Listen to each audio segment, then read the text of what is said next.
رمضان كريم سنين جنة ليس لرمضان بود ولدي بنجدي يادي قرو أكتراته على ركساتكو أما أرجاجلا وأن كان ردبتون مدرك أما ته دي بيجي شودا أمساتكو دبر فتشوفي هندي كيسانو أك فيديو كان شير قوتني يادك يكان رتلت يفتني هندي كيسانو يرد أكدلايدن جتشو بربادتي دورانتو سنقافتا الشما هركفون سنين جنة كبجمتوتا كينيا جالتمتوتا كينيا dhalattoota Oromoo kataatan hundi keessanuu bakka jirtanitti nageenyi kiyya ko'onne irraa ka'ee isin bira haa gahu isiniin jedha.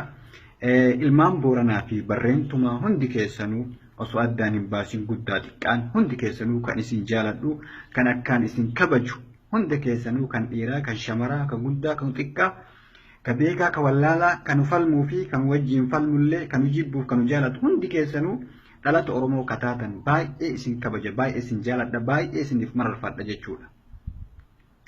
Waan irraa dubbachuu barbaadullee akkuma argaa jirtan kana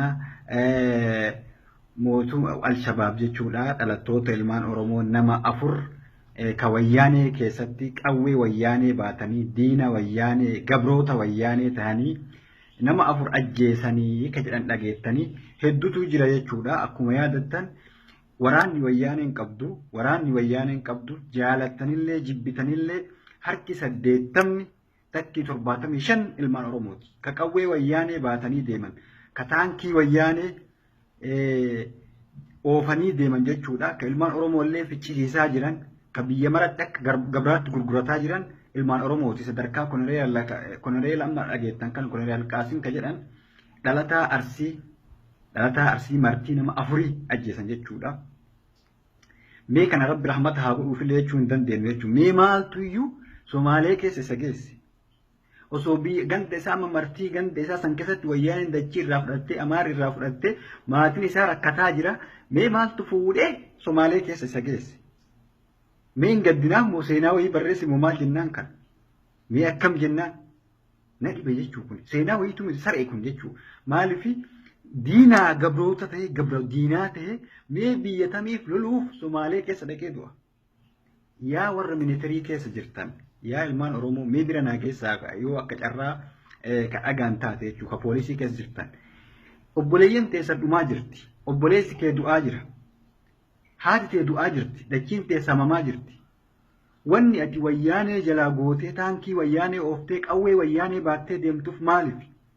Diina haadha abbaa kee ajjeesaa jiru wayyaaneen Tigreen akkuma argitan agaaninti ummata xonqaayi gaalla jedhee osoo inni si arrabsaa jiru osoo lammii kee arrabsaa jiru osoo barattoota ajjeesaa jiru mee wanni ati qawwee wayyaanee baattee deemtee kaan gara baadiyyaatti kaan kun Somaalee keessa dhumtuuf maali? Mee seenaa maal qabda?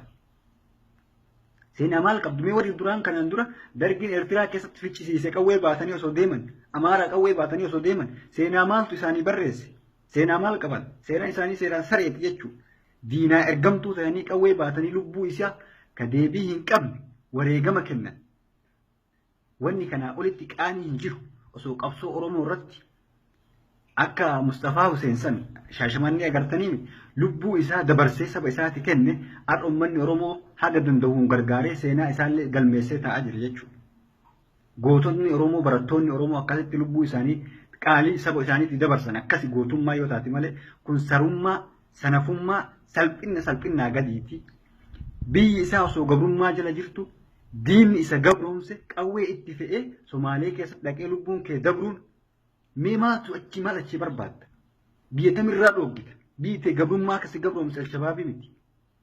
Akkasi gabroomse Al-Shabaabii miti. Al-Shabaab Oromoon tuqu kana beekamaadha. Jibbaa Oromoo hin qabu. Islaama haa ta'u, Kiristaana haa ta'u, ummata Oromoo ummata cunqurfamaa jedhee yaada. Akkasitti beektu Somaaleen jibbaan qabdu ka isaan jibban Tigree jibban. Tigree lolaa jiran. Seera isaanii keessatti illee baasanii nuti Oromoo hin tuqnu. Nuti Oromoo hin tuqnu. Diinni keenya Oromoo miti. Oromoon ummata cunqurfamaadha. Ummata gabrummaa jala jiru. Nu jedhanii nutti mayyoo mara. Yaa ummata Oromoo, yaa warra ministeerii keessa jirtan, ka poolisa keessa jirtan, ka agaazii keessa jirtan, firri kiyyallee ka jiru hedduu jira. Kun ammarraa xalayaa si erga Rabbi rahmata siin godhin yoo duutellee sillee hin bo'u Rabbillee rahmata hin godhin jahannam manni keessan jechuudha. Duniyaatti seenan keessan fokkataa ilmaan keessanii haftanii wayyaanetu ergee ergamaa wayyaanee qawwee wayyaanee baate Somaalee keessa dhaqee du'e ergamaa wayyaanee ta'ee baadimmee dhaqee du'e xiqqaata jechuudha. Duniyaatti abaaramaa ka seenaa hin qabne gaafa duutellee jahannamiin galte jechuudha. Haraama rabbiin biratti namni keessattuu namni Oromoo taate jechuudha. Namni Oromoo taate deemtee qawwee diinaa baattee bakka takka duutti jahannamiin galte jechuudha. Warra jahannami. Hukmiin kee warra jahannami gara rabbiitti illee ibidda galta. Ergamaa taate duniyaatti illee salphataa xiqqaatadha. Mee jaagamaa keelloo fa'aa seenan isa yaadate Taaddasaa Birruu isa yaadatee jira jechuudha. Goobanaa yaadatee Nadhii Gammadaa yaadatee jira jechuudha. Seenaan keessan seenaa fokkataadha. Ilmaan keessanii fi maatii keessanii maal hambiftanii deemtan? Hin danda'uun dhukkubsadhe jedhii deebi'i taa'e. Dirqama Itoophiyaa irraa loon dhufa cidhayte goota. Dhiiteetu garummaa jala jirti. Haati teetu dhiitamaa jirti. Abbaan kee ajjeefamaa jira. Obboleeyyan kee hidhamaa jira. Wanni ati Sumaalee keessaa gootu maali? Gabrummaa jala jirti biitee Oromiyaan afaan keessirraa gaala agaaniinti jedhanii si arrabsaa jiran akka lammii keetiitti. Xiqqaataa jirtaati. Anaa miti ka xiqqaatu si xiqqaataa jira. Walumaan xiqqaataa jira. Sabni kee xiqqaataa jira. Dachiin ta'e saamamaa jirti.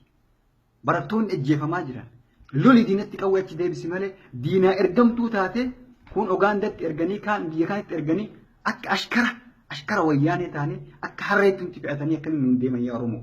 Warra miinitirii keessa jirtan, ka fila achi keessaa qabdan, ka poolisa keessaa qabdan, rabbi sodaadhaa seenaa fokkataa ofirratti hin barreessinaati. Waan kanarratti irratti xiyyeeffadhaa, irratti dalagaa isiniin jedhaa, dubbiin xiyya ganumaa nagaatti jiraadhaa fayyaa ta'aa.